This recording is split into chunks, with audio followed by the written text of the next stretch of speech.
Hi hello friends, welcome to Lakshmi foodie channel. ఇవాల్టి recipe వచ్చేసి శనగపప్పు టమాటో కర్రీ. ఇప్పుడు ఎలా చేసుకోవాలో చూద్దాం రండి. ఒక గ్లాస్ శనగపప్పు తీసుకుని శుభ్రంగా కడిగి నీళ్లు పోసి 1 అవర్ పాటు నానబెట్టుకోవాలి. ఇప్పుడు ఉల్లిపాయలు, టమాటాలు, పచ్చిమిర్చి కట్ చేసి పక్కన పెట్టుకోవాలి. ముందుగా స్టవ్ ఆన్ చేసి కడాయి పెట్టుకొని 2 టేబుల్ స్పూన్ల ఆయిల్ వేసుకోవాలి. ఆయిల్ హీట్ అయిన తర్వాత కరివేపాకు, పచ్చిమిర్చి వేసి వేయించుకోవాలి. కట్ చేసి పెట్టుకున్న ఉల్లిపాయ ముక్కలు కూడా వేసి వేయించుకోవాలి. ఉల్లిపాయ ముక్కలు కలర్ మారేంత వరకు వేయించి అందులో 1 టేబుల్ స్పూన్ అల్లం వెల్లుల్లిపాయ పేస్ట్ వేసుకోవాలి.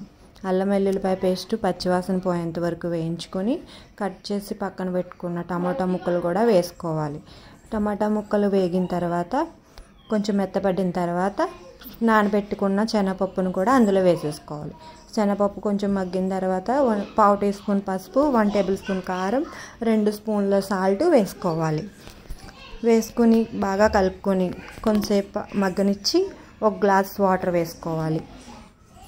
1 గ్లాస్ వాటర్ వేసుకున్న తర్వాత కొంచెం కలుపుకొని మూత పెట్టుకొని ఒక 10 నిమిషాలు మగ్గిన తర్వాత మూత తీసి చూస్తే ఆయిల్ చూసారా ఎలా పైకి తేలుతుందో.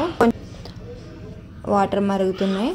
ఇప్పుడు మరుగుతున్న టైంలో ఒకసారి కలుపుకొని మంటను లో ఫ్లేమ్లో పెట్టుకొని మూత పెట్టి ఇంకొంతసేపు ఉడికించుకోవాలి. కొంచెం ఉడికిన తర్వాత